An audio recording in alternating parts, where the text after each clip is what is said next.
So yan po, bakit nga ba importante i-unplug natin yung ating mga appliances kahit na hindi na natin ito ginagamit. So ito yung pinaka-sample natin. So naka-plug po yung ating TV dyan. Ito yung gamit natin sa extension. Tapos lagyan natin ng clamp meter. Ito ay naka-turn on to. Yan. I mean naka-standby on yan. Yan, standby. Hindi pa yan na-on yung ating TV pero naka-plug siya. Ito naman yung kanyang reading, 0.027, 0.028 yan, naglalaro siya sa kanyang, ito yung kanyang reading na amperahe.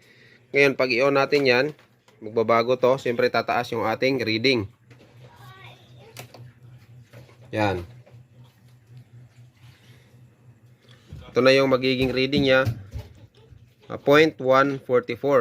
So, balik natin sa standby. Especially po sa mga electronic na mga appliances. So yan po yung kanyang, yan, nagdi-drain pa yan kasi nga meron niyang capacitor. So yung standby niya kanina, kung yun yung ating pagbabasyan yan, 0.027, kung i-multiply natin yan, yan po ay in amperes. So 0.027 times 230 volts. Ito yung formula ng ating power. Bali, current times voltage. Ito yung current reading natin. Yan. 27 or 28. Yan. Lagay na natin sa 0.027. Tapos, ito yung ating nominal voltage sa Pilipinas. Kapag gumagamit tayo ng computation. Bali, 220 to 240 volts yan. So, yung ating gagamitin is 230 volts kapag nagko-compute tayo. So, lalabas niyan, power in watts. So, equals to 6.21 watts.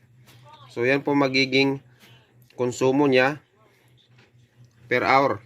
Yan. Paano na lang kung nakatambay lang yan dyan for 24 hours. So, times 24. Yan yung konsumo niya. 149 watts. So, standby mode lang yan. So, kapag hindi nyo in-off yan talaga, buong buwan, times 30 natin yan. So, yan yung magiging konsumo nyo. So, sa sample lang natin to, ito ay 32 inches na TV. Yan, 4,475, 71.2 watts. So, kung i-divide natin yan by 1,000 para makuha natin yung kilowatt, yan po yung lalabas, 4.4 kilowatts. So, pagpalagay natin yung ating rate per kilowatt hour is 15 pesos. So, sample lang natin. So, 15 pesos. So, kapag naka-standby mode lang po yung ating TV base sa sample natin. So, meron tayong babayaran na 67 pesos per month po yan. Bukod pa yan sa kung gagamitin yung ating TV syempre.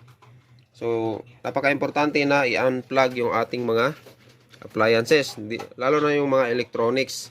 Kasi yung mga electronics po ay kumukonsumo yan. So, bigyan ko po kayo na isa pang sample. Ito yung ating electronics din tong ating cooler. May air cooler natin. Meron tong electronic controller.